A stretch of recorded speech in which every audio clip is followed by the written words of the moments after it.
लोकसभा चुनाव से बड़ी खबर हम आपको बता रहे हैं, जहां प्रधानमंत्री आवास पर अहम बैठक जारी है और इस बैठक में जेपी नड्डा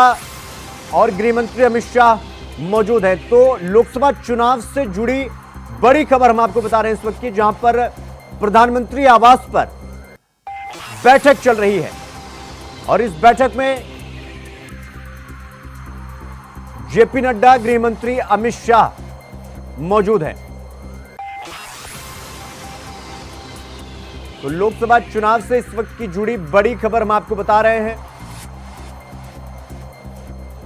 कि प्रधानमंत्री आवास पर बैठक चल रही है और इस बैठक में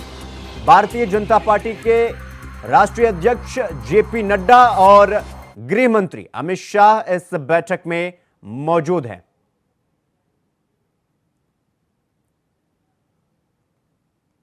तो ये बैठक हम आपको बता रहे हैं,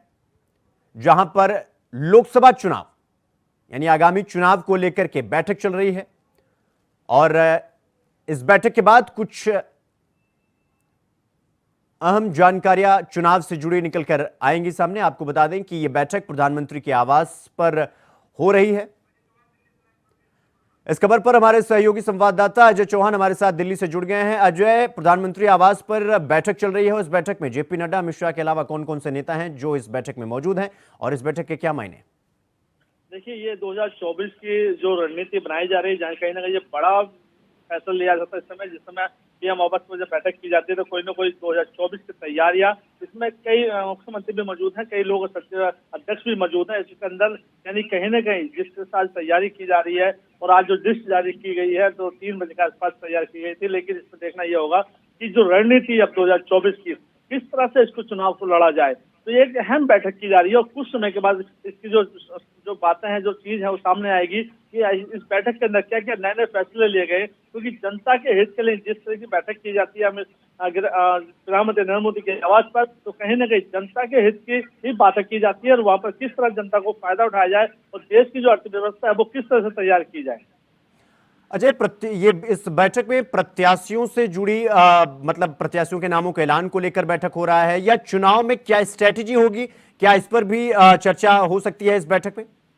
देखिए, आज की जो बैठक की जा रही है, जिस तरह से पीएम आवास पर अगर बैठक की जाती है तो पूरी रणनीति बनाई जाती है। इससे पहले एक रोड मैप किया जाता है, जिस तरह से कल करने के लिए बैठक की गई थी बीजेपी हेडक्वार्टर के अंदर। उसके बाद ये बैठक अमित शाह की अगर प्रधानमंत्री नरेंद्र मोदी की बैठक की जाती है तो कहीं ना कहीं अहम भूमिका होती है कि किस तरह से हमें धरातल पर उतरना है और देश के अंदर जिस तरह चुनाव की माहौल बना हुआ है, कई जगह विधानसभा भी है और लोकसभा भी है, उसको लेकर भी, और किस तरह से अपने कैंडिडेट को क्या सुझाव देना है और जनता के बीच की जो योजना है उसको कैसे लेके जाना है, क्योंकि अभी इनका जो रोड मैप है वो भी तैयार हो चुका है, उसको लेकर चर्चा हो सकती है इसके अंदर और चुनाव कैंडिडेट को लेकर चर्चा की। कोई कई ऐसे नाम थे जो विवादित में रहे, अभी जो सीटें बची हैं उसको लेकर भी चर्चा इसमें इस बैठक में की जा सकती है।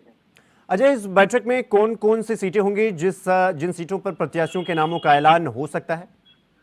देखिए, मुरादाबाद की बात कर लें या मेरठ की बात कर लें या रायबरेली की बात कर लें, कई और ऐसे चेहरे हैं जो लखनऊ के आसपास की एक दो सीट और भी ऐसी हैं जो चर्चाएं की जा सकती है, क्योंकि महत्वपूर्ण सीट है जिसको बीजेपी को जीतना बहुत जरूरी है। पिछली बार वो सीट है हार चुके थे, तो उसमें कहीं ना मंथन किया जा रहा है इसके अंदर। लेकिन यूपी के अंदर अगर बात करें, योगी आदित्यनाथ की तरफ से पूरी तैयारी की गई है, उनके कैंडिडेट के सबसे तैयार किया जा रहा है लगातार। वहीं अगर बात करें, मायावती ने अपनी आज 15 से 16 लोगों की लिस्ट भी जारी की है। लेकिन देखना यह होगा कि आज जो बैठक की गई है प्रधानमंत्री नरेंद्र मोदी के आवास पर, तो महत्वपूर्ण होगा, क्योंकि मोदी जी का जो चेहरा है वो सभी जानते हैं, लोग पब्लिक भी चाहती है कि केंद्र में प्रधानमंत्री नरेंद्र मोदी दोबारा तीसरी बार प्रधानमंत्री बने। लेकिन जो उनके सहयोगी जो राज्यों के जो मुख्यमंत्री हैं और अध्यक्ष हैं, उनको लेकर पूरी तैयारी है, उनका सुझाव दिया जा रहा है किस तरह से हमको पब्लिक के बीच जाना, जो कमी रुके हुए काम थे वो अभी तक क्यों नहीं हुए, किस तरह से हम उनको पूरा करेंगे। तो ऐसे कई महत्वपूर्ण बैठक में इसमें लिया जा सकता है। अजय, चूंकि अब कल 46 उम्मीदवारों के नामों की सूची कांग्रेस ने जारी की है, मायावती ने 16 प्रत्याशियों के नामों का ऐलान किया है, तो क्या बीजेपी अब जल्द से जल्द उन सीटों पर प्रत्याशियों के नामों का ऐलान करने की कोशिश कर रही है जिन पर, यानी अभी 25 लगभग सीटें बाकी हैं जिन पर अभी प्रत्याशियों के नामों का ऐलान होना बाकी है? 51 का तो नाम पहले ही सूची में आ गया था। तो क्या बीजेपी नामों का ऐलान करने के बाद जल्दी से जल्दी मैदान पर उतरने की कोशिश में है कि जल्द से जल्द जनता के बीच जाया जाए, क्योंकि चुनाव में भी अब ज्यादा समय नहीं बचा है?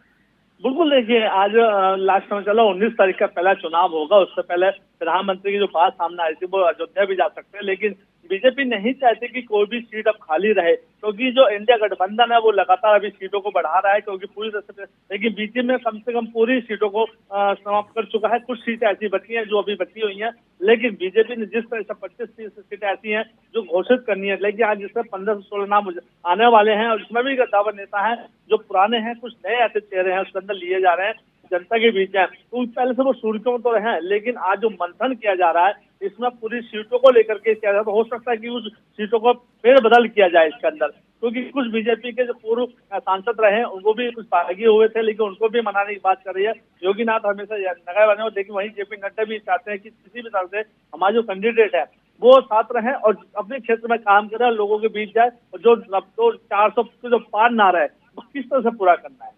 अजय, अगर हम बीजेपी की पहली प्रत्याशियों की लिस्ट को अगर ध्यान से देखें तो 195 प्रत्याशियों में से 51 प्रत्याशियों का नाम उत्तर प्रदेश से हुआ, और 4 प्रत्याशियों को अगर छोड़ दें तो बाकी वही नाम थे जो सिटिंग एमपीज हैं, उन्हीं को मौका दिया गया। हालांकि विपक्ष ये लगातार ये कह रहा था कि बड़े नाम काटे जा सकते हैं। ये बाकी जो 25 सीटें बची हैं, क्या इस पे उन्हीं सिटिंग एमपीज को मौका मिलेगा या हमें कुछ नए नामों को देखने को मिल सकता है? और अगर नए नामों को देखने को मिल सकता है तो वो कौन सी सीट है, क्या खबर है इसको लेकर की जिन पर नए चेहरे हमें देखने को मिल सकते हैं?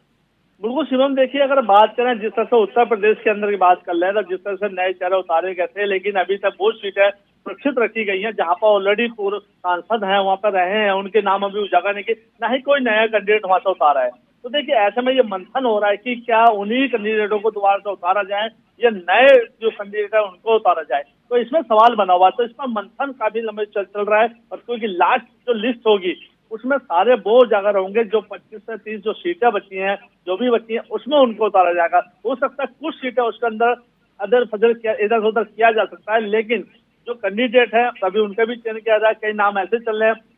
क्योंकि मेरठ की बात कर लें या फिर गाजियाबाद की बात कर लें या रायबरेली की बात कर लें, वहां पर भी ऐसे कुछ नाम है, मुरादाबाद की बात कर लें, तो ऐसे और भी कई जगह खाली पड़ी हैं। लेकिन अभी पूरी तरह से बीजेपी ने खुलासा नहीं किया है कि किसको कहां से उतारा जाएगा। तो देखिए जैसे ही उजागर होता है तो कहीं ना कहीं जो पुराने चेहरे कुछ कट सकते हैं और जो नए चेहरे वो उनको जोड़ा जा सकता है। अजय, एक अंतिम प्रश्न आपसे मेरा ये है और इसके बाद मैं आगे बढ़ूंगा। अंतिम प्रश्न ये, क्या इस बैठक के बाद उन प्रत्याशियों का नामों का ऐलान हो सकता है जो उत्तर प्रदेश की बची हुई सीटें हैं? बिल्कुल देखिए, उत्तर प्रदेश की कम से कम पूरी हो चुकी है, लेकिन कुछ नाम अभी बचे हैं। उसके अंदर जो चर्चाएं चल रही थी, जैसे कि मुरादाबाद की बात करें तो वो पुराने थे, वो नहीं थे पहले, लेकिन इस बार उनका नाम सामने आ रहा है। गाजियाबाद से भी कई नया नाम चेहरा सामने आ रहा है, वही कई जगह से और नाम ऐसे चेहरे सामने आ रहे हैं। तो हो सकता है कि कुछ ना कुछ नया इस बार बीजेपी ने उतारा है, क्योंकि बीजेपी का जो नारा, जो संकल्प है वो लगातार 400 पार का चल रहा है। तो ऐसे में कोई भी चूक बीजेपी नहीं छोड़ना चाहती, क्योंकि विपक्ष जो इंडिया गठबंधन है वो अभी भी समय है कि किस तरह से हम इनके सामने अपने जो कैंडिडेट उतारे हैं। जी अजय, बहुत बहुत धन्यवाद आपका हमारे साथ जुड़ने के लिए।